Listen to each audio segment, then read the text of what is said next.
சீதையை கண்டறிவதற்குரிய ஆற்றல் யாருக்கு இருக்கிறது? அனுமனுக்கு இருக்கிறது என்று கண்டறிந்தவன் ராமன். தாகித்தவன் தண்ணீரை தேடுகிறான், தண்ணீரும் தாகித்தவனை தேடுகிறது என்று சொல்வார்கள். தாகம் எடுக்கிறவன் தண்ணீரை தேடி போகிறான், தண்ணீரும் தாகம் எடுக்கிறவனுக்காக காத்திருக்கிறது. இரண்டும் ஒரு புள்ளியில் இணைந்தால்தான் சரித்திர நிகழ்வு நடக்கிறது. அப்படி ரெண்டு பேரும் ஒத்த கருத்துடையவர்களாக இருக்கிறார்கள். ஆகவேதானே சொன்னான், இந்து மகா பெருங்கடலை கடப்பதற்குரிய ஆற்றலும் வீரனும் யாரிடம் இருக்கிறது?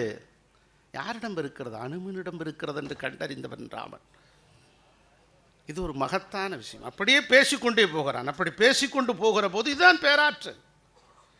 அது மாத்திரமல்ல, அவருடைய ராமன் அமர்ந்திருக்கிறான், அது பக்கத்தில் விஸ்வாமித்திரர் இருக்கிறார்.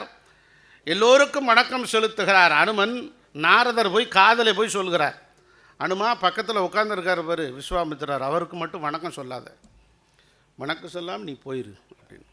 அவருக்கு மட்டும் வணக்கம் சொல்ல, ஏன் என்னன்னு கேட்கல. அனுமன் வணக்கம் சொல்லாமல் கடந்து விட்டார்.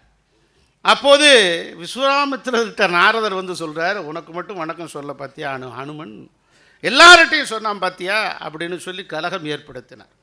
கோபம் கொண்ட விஸ்வாமித்திரர் ராமனிடத்தில் சொன்னான், உன்னுடைய குருநாதர் என்னையே அவமானப்படுத்தி விட்டான், என்ன செய்வது என்றால், வேறு என்ன செய்வது, மரண தண்டனை தான், மாற்று கருத்தே இல்லை.